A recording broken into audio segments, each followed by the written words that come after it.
Welcome to another video from the Voyager Middle School STEAM Lab. In this video we are going to be making an ambigram using SolidWorks.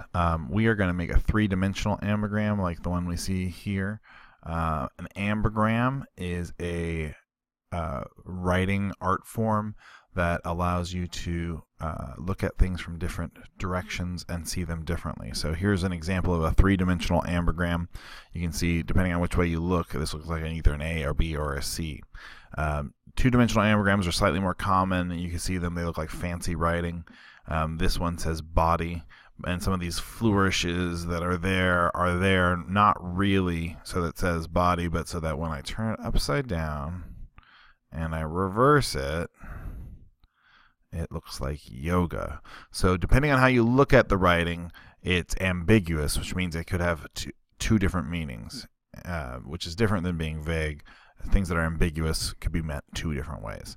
So that's what we're going to make. We're going to follow this outline right here, steps A through I. It's a little complicated, but it's the hard part of this project is actually not making the ambigram. It's getting this to 3D print on a FDM or FFF 3D printer where overhangs are a problem.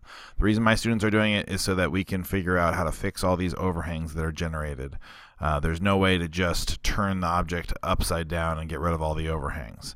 So we're going to work on identifying overhangs in a different video and fixing the overhangs in another video. So let's see, how did we make this? So let's look at this first. If I look at it straight down from the top, it looks like the word STEAM. If I look at straight down from the front, it looks like the word lab. So how did we make this? We're going to follow these steps. So we're going to start with the text tool in the top plane. You can use any two perpendicular planes. I'm going to use the top plane, then I'm going to repeat steps A through E with the front plane. So let's go to SolidWorks and let's get a new part going. I'm going to start with the top plane. You can turn it on visible if you'd like, but I'm just going to select it and go to sketch because I need to sketch text. That's what it says. It says I need to sketch text. In the text tool, I'm going to use all caps. So let's do that. Let's go and sketch text. And where it says text here, this is where I'm going to enter my text. I'm going to type the words I want. All caps works because then the top and the bottom edges line up better depending on which font you use. To change the font, I have to uncheck where it says use document font. So I'm not just going to use whatever font is chosen for the document. I want to set my font specifically by pushing the font button. When you're choosing a font, I recommend using a non-serifed font, which means it doesn't have the little extra flares on the ends of the lines. I also recommend using as bold a font as you can because as you're 3D printing these, the thin parts will break. If you're 3D printing these at a reasonable size, even at a reasonable size, there's going to be parts that are really thin and they have a tendency to break. Speaking of reasonable size, you do have to set the height. So the height right now is set to 3.175 millimeters. That's way, way, way too small. That's half the width of a pencil or so. This is the height of the letters, so it really depends on how long your phrases are in terms of what you want to set this to, what would be reasonable. But I would write it down because we're using it right now, and then when we get to step F and we do it again, we're going to use it again. And we get to step E both of those times and extrude, we need to extrude taller than these letters are tall. So I set my height, and I'm going to make sure that I extrude taller than this L so that when I put the other word, I can fit it going through the other way. If I were to extrude these letters right now, there would be 4 different parts. So I don't like that. So I'm going to go here where it says spacing, and I'm going to decrease the spacing until they're touching. This is just barely touching. This would definitely break if I was to 3D print it, and you can see these aren't touching at all. So depending on what font you use, what words you're using, you might just be able to do the spacing like this, or you might have to use move entities and select certain things and make them overlap like this. Check mark to finish. So now I've got text. The thing about the text is I have to dissolve it and make it into lines because right now I can't make any modifications to this like their lines, because if I double click it I could literally type a different word and try that word instead. So I'm going to dissolve the text by closing the text tool but not closing the sketch. If I hover over here, you see I still got that A next to my cursor. And when I right click on here, I have the option to dissolve the sketch text, excuse me.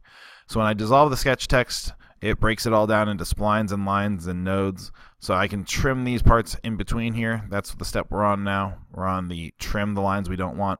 We want to basically be able to put our cursor inside a letter and go to the inside of all the other letters all at once. So trim the entities, draw across here. Now it looks like I left some here, but I didn't. Those are actually arrows. If I zoom in, you can see that it's an arrow that's telling me that I'm changing direction there, but when I zoom out, it looks like there's still something there. So I'm going to trim these. We're going to trim these here. And you can see it's not filling in properly, and that has something to do with the fact that the E and the V are overlapping here, and they don't quite line up, but it'll be okay. So I've done all my trimming. I'm ready to move on to my next step. So now I'm ready to take the inside part here that says love, and I'm ready to extrude it. So I'm going to choose extrude. So I'll go back to the features menu, because I'm going 3D now. I'm going to choose extrude. And when that happens, nothing happens. So you might want to take a couple of notes on this one. This one's a little bit tricky. It doesn't know what to extrude because there's multiple enclosed spaces. So if I hover over here, you can see that it's highlighting things in red. That's because selected contours is automatically selected by SolidWorks because it knows that it doesn't know what to extrude. So I'm going to click the part I want it to extrude. It's going to start extruding. Now I can change how far it extrudes by typing in a number here, or I can click on this gray arrow and then move up. Don't click and drag, just click and then click again. Remember, I want this height to be taller than my letters are, so I can imagine the letters going the other way. All right, check mark will close. I have my first extrusion. All right, so this is a 3D printable word, but it's not as interesting as an ambigram, and it doesn't have as many overhangs, so it doesn't serve my purpose. So we're going to do the whole thing all over again, but this time we're going to use the front plane. So let's look at it again. We're down here on step F. Repeat A3 with the front plane, and here's a big note with all caps: don't merge them, because you're going to need to move these around, and you want them to be able to be separate objects. If you mess this up, that's okay. You can always edit the feature and uncheck the box that says merge results. So let's do this again. So front plane, sketch tools, sketch text, type your word in all caps, uncheck document font, choose the font. I would choose the same font, but you don't have to. Make sure that it's a nice bold font.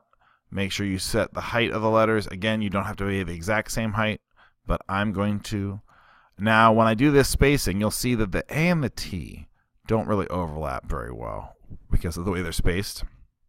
I can go this far, but you can see that now the T and the E are going to get completely mushed together.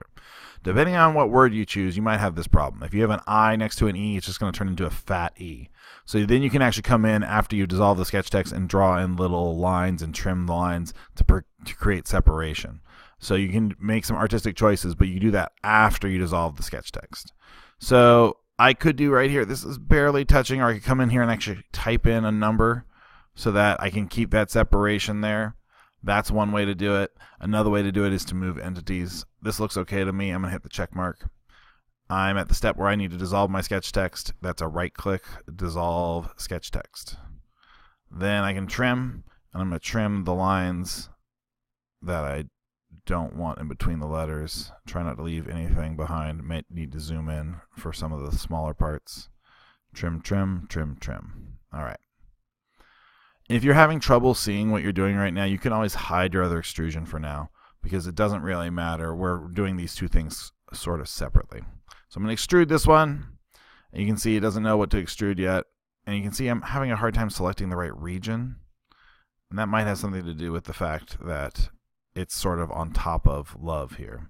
Uncheck merge results, super important. It remembered how far I extruded it last time, so that's a good value. Check mark. So now I got two words.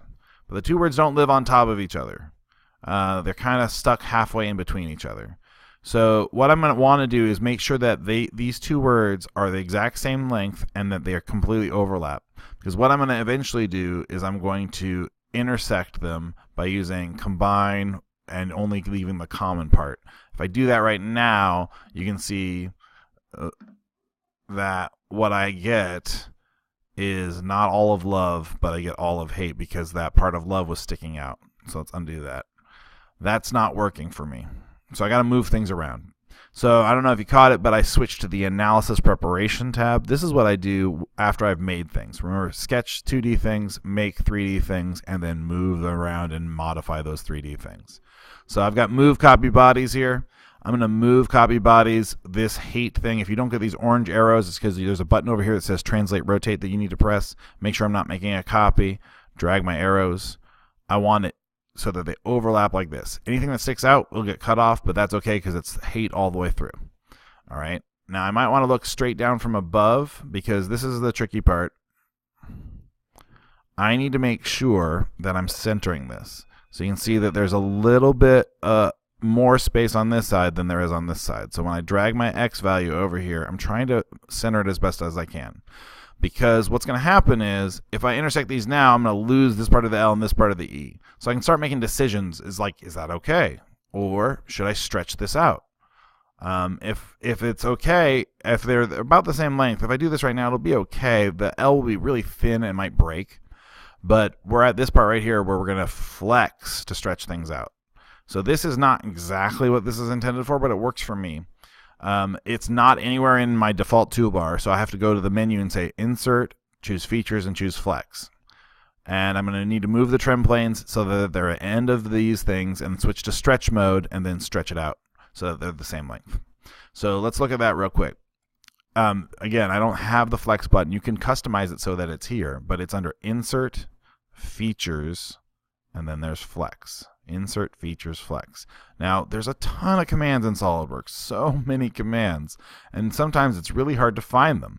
But if you know what command you're looking for, there's this other really cool feature that's in the search bar up here. By default, you're searching the SolidWorks help, but if you do this drop down here, you can choose commands, and all you got to do is start typing the command, and it gives you the list of all the commands that start with FL or have FL in them. So I look at here and I have Flex. I can click on it, and I just go right into Flex. So I don't even have to have the button to do it. So the Flex input, I can either shrink love or grow hate. We're going to grow hate. By default, I get the trim planes on the end. Sometimes it's not so cooperative, and I have to use this to turn it.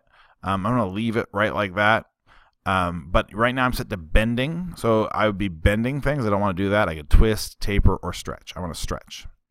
So once I get to stretch, there's probably a way of clicking and dragging over here to stretch it, but I find the best results by just edging this number up until it is what I want it to be. You can see a little bit sticks out there, a little bit sticks out there. I can always move it again if I didn't get it very well centered, but I'm liking this pretty well. You can see there's a little tiny bit that's going to get cut off here, but it's just the tips of the E. That'll be okay. A little bit of the H. I'm not having any problem with any of that. So where are we at? We have flexed. We are ready to combine and choose common. So in most CAD programs I've used before, we'd call this an intersect. SolidWorks means something different when we use intersect. We want to do two solid bodies and we're combining them. The way we're combining them is we're not adding them together so that they look exactly like this. We're not subtracting them so one of them turns into a whole. We're using common. And what common does is it only leaves the part where both words exist. So if I do that, that's where the magic happens. That's how I make the ambigram.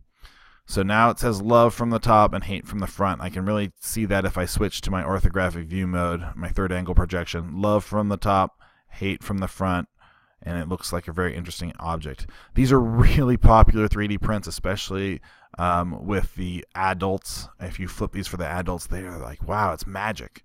So the next video that you should watch, though, is the video that will show you how to count where the overhangs are using SolidWorks to figure out which parts are bridges and which parts are overhangs. And then after that, the ones that are overhangs, you can either redesign them away or you can support them and turn them into bridges so that they'll work on your printer. So thank you for watching, and have fun making a bunch of ambigrams. If you're in my class, make a bunch of ambigrams. It'll make your life easier when you're counting the overhangs.